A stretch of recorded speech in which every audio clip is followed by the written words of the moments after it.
Yeah, films.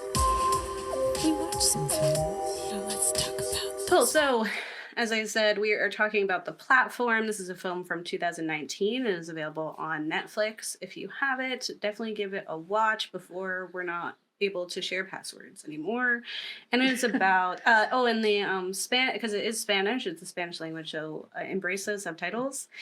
Just like Bong Joon Ho said, right? Like, don't let little words on the screen keep you from some amazing pieces of media. But the Spanish name for the film is El Hoyo, which is the hole, which is cool. So it is about a vertical prison with one cell per level, two people per cell, only one food platform, and 2 minutes per day to feed. An endless nightmare trapped in the hole. It's directed by Galder Gatz. Telu Eurasia, and is written by David De Sola and Pedro Rivero. Platform is an unsettled and disgusting film that confronts our acceptance of our toxic and abusive systems of power.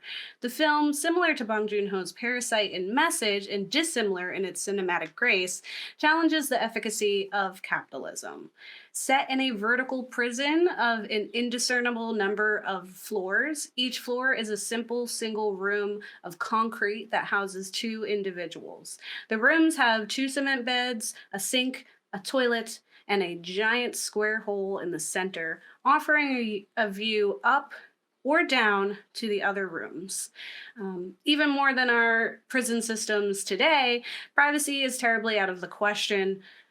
And we see that throughout the film with the ability to like look down and see what people are doing, but also to hear certain things that are happening with other people around. Listen, you get the comfort that you need when you can. Yeah. So once a day, a perfectly fitting square slab platform floats down the prison, stopping at each floor for a short period of time before continuing its seemingly infinite descent. And on the platform should be food. And it certainly starts with a feast, but by the time it reaches lower levels, 50 plus, there's little to no or literally no food for levels 100 plus. It's very obviously what's going on, right? Yeah. People are eating too much food. We are introduced to our protagonist, Goreng, who is a volunteer member of this prison.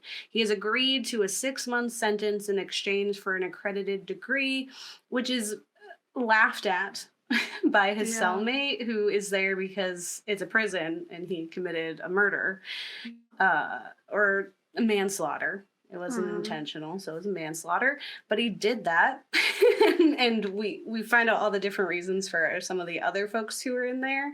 But there's a mix of like people who are here as punishment and people here who found themselves here as volunteers, signed up for it. This voluntary imprisonment for one's own betterment brings to mind Margaret Atwood's And the Heart Goes Last or Boots Riley's Sorry to Bother You, both featuring institutions housing vulnerable communities that, having been victims of our capitalistic machine, have found themselves without alternatives, and they willingly sign up for, indentured servitude, essentially, where they live, breathe, and exist only as these Squid Games, too. Yeah, Squid Game as well. Like, you're signing up. There's an illusion of choice.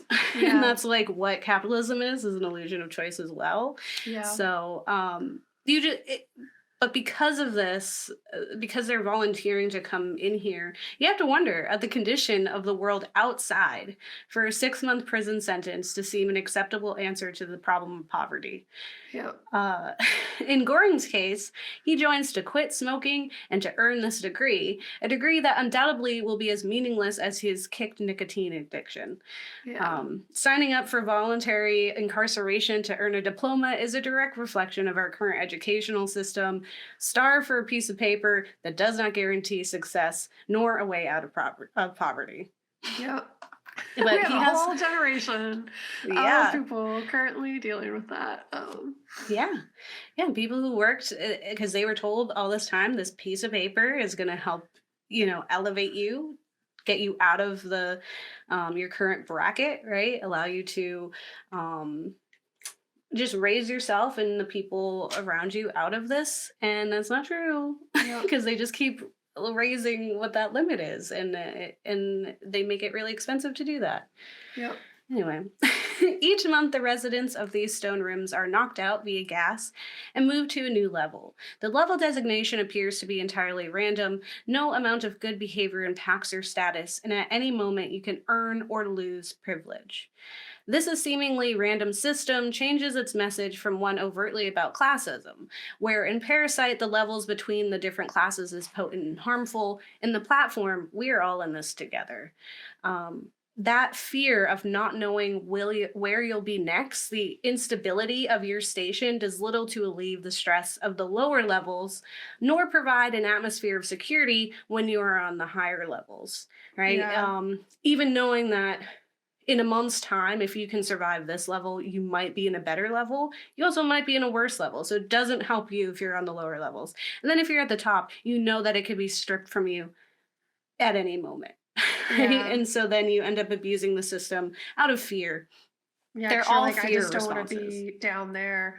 It also makes me think of like the not having influence and get you where you're going.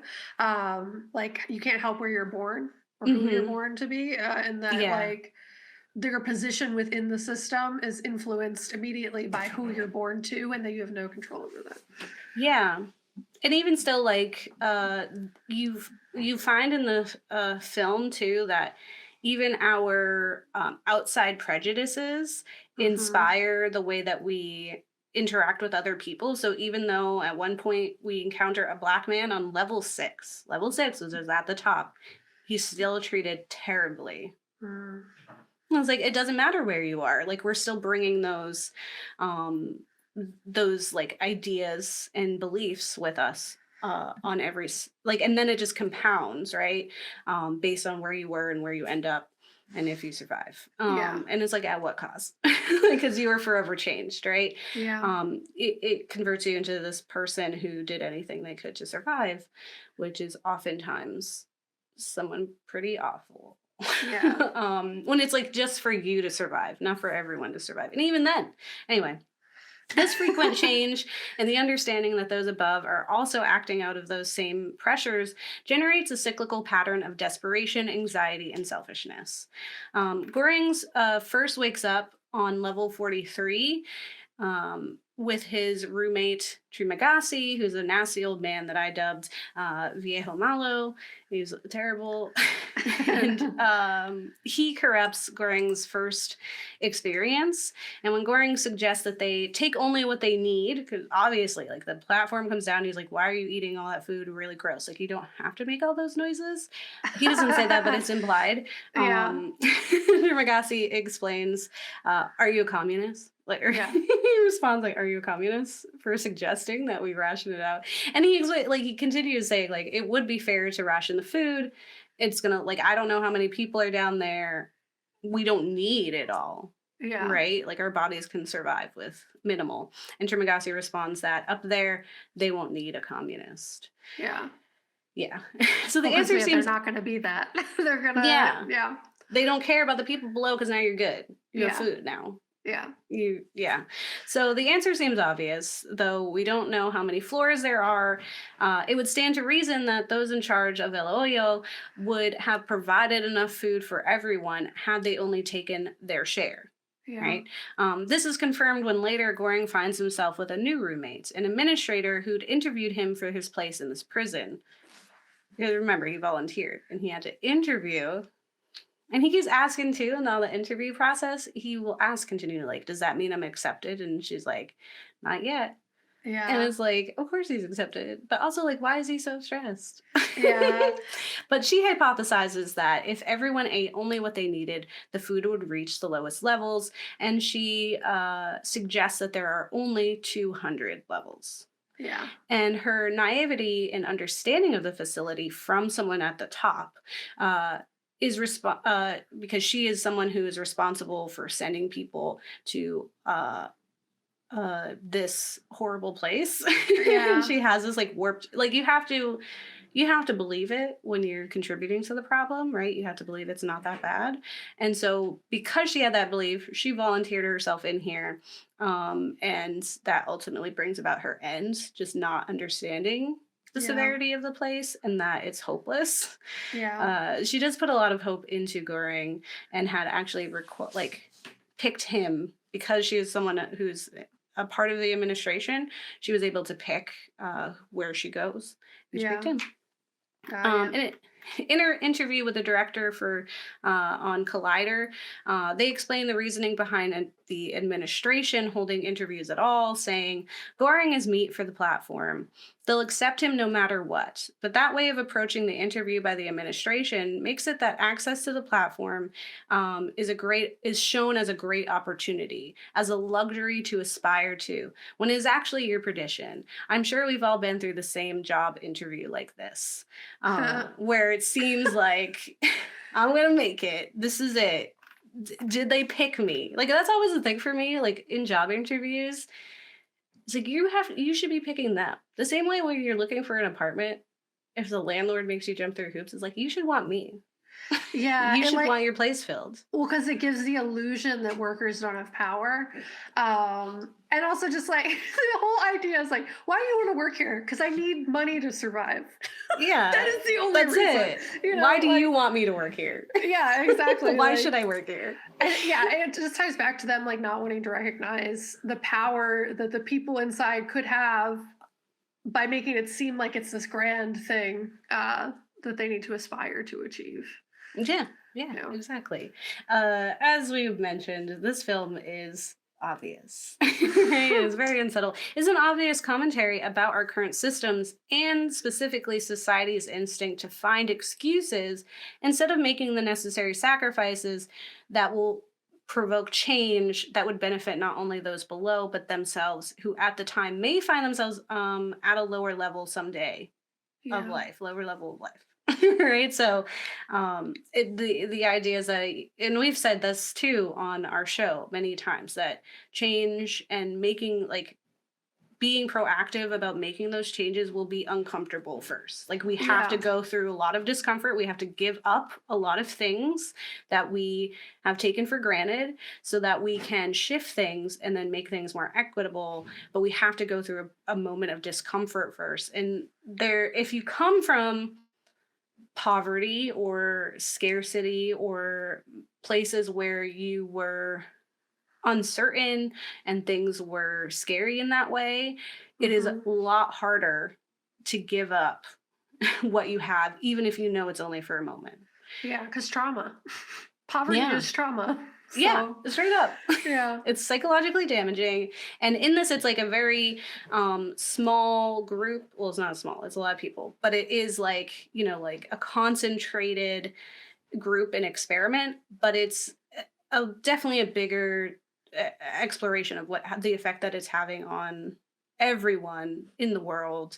Just like when we put it in the smaller sense, it's exacerbated and becomes way more obvious. Mhm. Whereas like when you're in it, it doesn't seem that obvious. You're not like, you're watching, you're like, of course, just eat a little bit of food, and then when you get to the bottom, if we're all nice to each other, Yeah. then when we get to the bottom, we're good, but that's not how that, like, it also contributes to what we were saying in our episode last week of this idea that we expect people to be bad. Yeah. So we're going to compensate for that. We're going to be bad too. Well, yeah, it's I forget what you called him, but the old man who's literally his whole thing is like, Viejo well, they malo. do it, so I can. It's fine. I'm doing it ahead of time so that they don't have the opportunity to do it. Yeah. Yeah. Yeah. And, when he's like peeking over the edge, he's like, don't look down there. And it's like, you don't look at because they're down there. Don't look at them down there. Mhm. And it's like, we might be down there. It's like, okay, well, then that people up there aren't going to look at us when we're down there. So it's Yeah. just like, it's cyclical, right? We just keep doing it. We keep hurting each other because there's these illusions, right? And it's also out of fear. It's the threat of inconvenience that we don't make those changes now, today, Mhm. without a platform, right? We do not Yeah. problem, not really. We have a selfish problem. We have a distribution problem that stems from a lack of desire to share, like Mhm. an appreciation for life and an understanding that we don't need everything. Yeah. But we have enough to go around, right? Because the truth is, we can feed everyone if we only take what we need, just like she suggests, right? But society is not about what we need, but what we want. what we Hmm. feel we deserve, are entitled to, and what separates us from them, from the haves and the have-nots. Yep. But just Sneeches. it's like it's so obvious. But just as the platform reveals, we are each one misstep away from finding ourselves awakened in the cold room with a horrifying number 132 on the wall. You at 132, you don't got food. It's I not thought it was happening. 171. Am I wrong?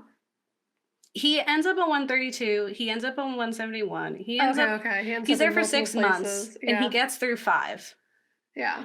by the end. Just for people to know, he's all over the place. Yeah. It's up and down because that's the whole thing. Is like you don't know. He does end up like on the ground. Like it's insane. 171, I believe, is when he's with what's her name? Tamakasi. Yeah.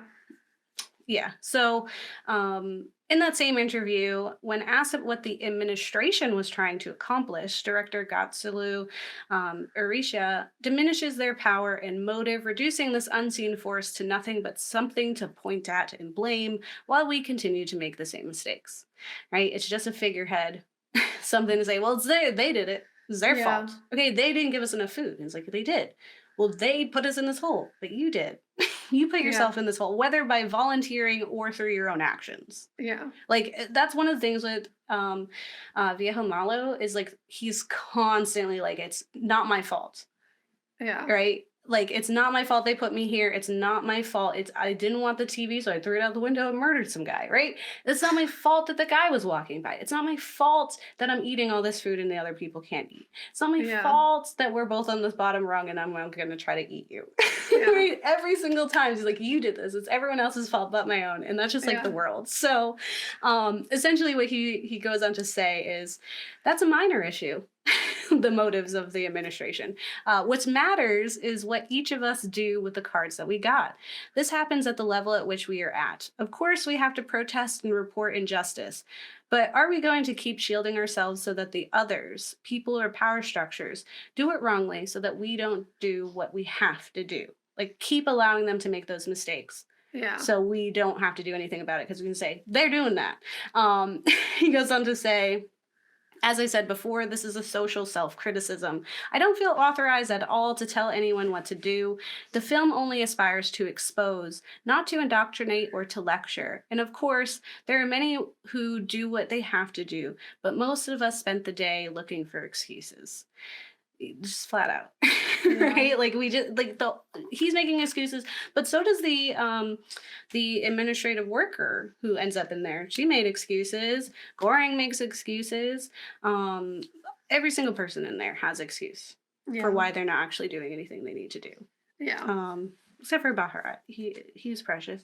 The platform is a disgusting examination of our own selfishness. It reduces us to the most basic of needs to survive. Yeah. Each prisoner brings with them an item, and throughout their experience, discover how meaningless it all is ultimately. I was telling Kat just before this at one point, when I'm going to explain what happens, but there's a character who because essentially you ask for something and you get one item. You get Mhm. one type of item and you get to keep it with you. And so Goring has a book. Viejo Malo has a knife that can cut through stone. The administrative worker, she brings her dog.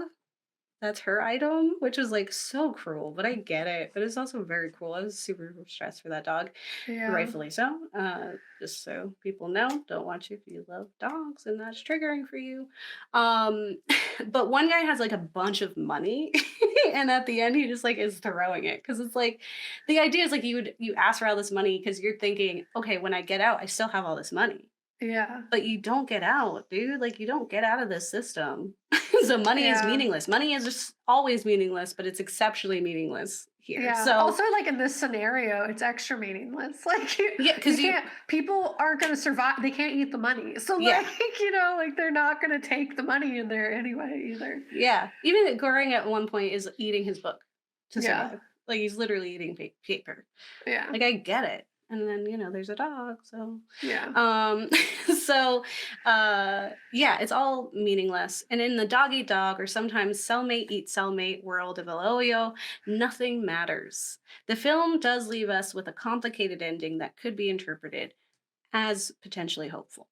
Yeah. So a sequel to the film has been announced, and so perhaps we'll get an update on the effects of the actions taken at the end of the film. I don't know. I didn't read into it because I was like, I'll see it when it comes out. Yeah. But I do want to explore the ending. So this is where I'll say spoilers are happening. I mentioned some things that were happening, but it's not exactly spoilers in the same way that I'm literally going to explain the ending. Yeah. I'm going to explain the big thing that happens, and I will say, watching it the whole time, Goring is going to do something. Like he's labeled as a messiah a lot. They call him that all the time, and at one point, even he has the black roommate who's like who's confronted by another person, and they're like, "You're just gonna follow this white man." I was like, "Oh dang!" But they keep calling him messiah. They keep being like putting him up on this pedestal. He's like, the Matrix. What's that guy's name? Yeah. Anyway, he's supposed to do something. And Yeah. they instill a lot of pressure on him simply because he believes everyone should be able to eat. Yeah. And he's like one of the few people who believes that in there. So it is really exciting to watch and be in suspense of like what like it feels really desperate and scary and sad and just like heartbreaking, and there's a lot that's going on. It feels very hopeless, and so having this like hope that he's going to do something to break the system really helps you push forward because he's going to do something. He's not going to give Yeah. up. So if that is a case and you want to experience that, like, what's he going to do, just skip ahead.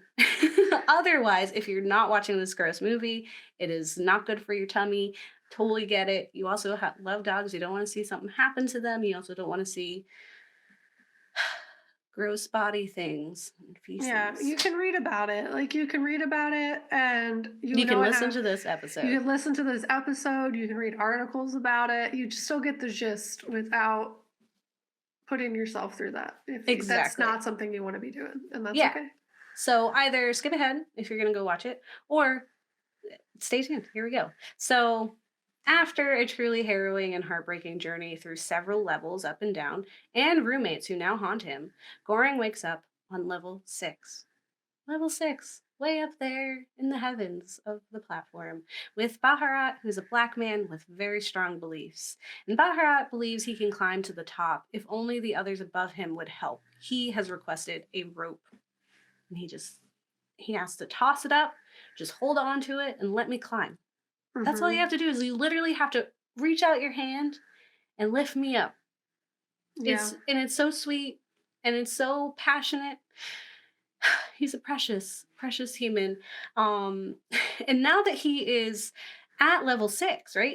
The top is so close. He's energized, on fire. That's what he says. I'm on fire. I love him so much. And he pleads his case to level 5 to help. And he quickly discovers how cruel and disgusting. I'd say there's a lot of gross, like, uncomfortable scenes with, like, people eating people, right? There's cannibalism happens because it's like Donner Party, right? Scarcity. Yeah. This is the only disgusting scene. This scene was disgusting in like a second. I was like, oh, this is disgusting. So, Yep. just so you know, humans can be, they're also racist, and depravity snuffs out his fire really quickly, immediately. It was very sad. Yeah. It's like out of all the stuff that happened to Goring, I was like, whatever, like he can handle it. But Baharat's precious.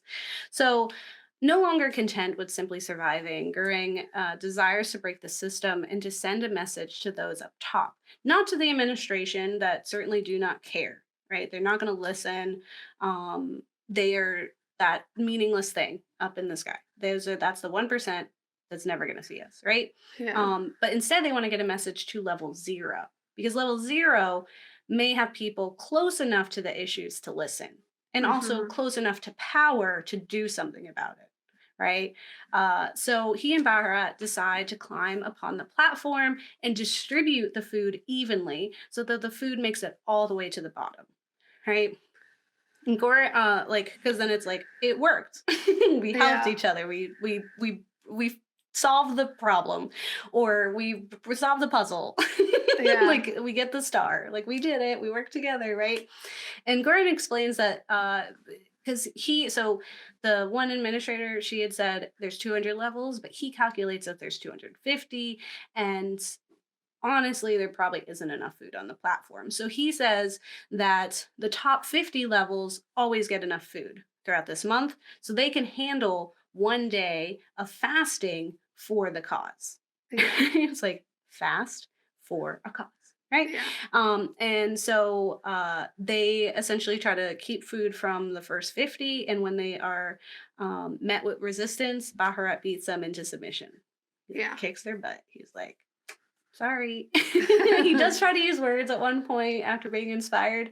And then the people do not listen to the words. And he's like, you know what? The message is really important. And the best way to get this message across is if I beat you in the face. Because it seems to have worked so far. And Yeah. it's great. So as they continue the journey down, they are told that simply making it to the bottom with food is not message enough. And that they must also send back up an untouched meal. So it's like, not only did we feed everyone, we had extra. We put Yeah. extra on there. We're so good and well behaved that we didn't even need this one. So they choose a beautiful panna cotta dish and protect the meal with their bodies, uh, which is rough. They do end up sustaining many injuries. Yeah. People are very mad. Goring has estimated, like I said, 250 levels based on the rate of descent of the platform. Only they quickly find that if a room has no living humans, meaning they've met some untimely ends, either by their own hands or their neighbors or just circumstance, the platform knowingly zooms past, just doesn't even stop. So before they know it, they find themselves on level 333, meaning there are 666 prisoners in El Oil. Yep. That's okay, not subtle. So I don't on think level, one platform could feed 666 people. no, it's one platform, and Yeah. they put food on there. But one time they put like his favorite dish was snails, which is like the snootiest dish, and no one ate it, even when there's scarcity. He ends up with like he was on like whatever level he was with that lady, and no one ate it. Yeah. He was like, "Oh, I'll dish it out to everyone." Yeah.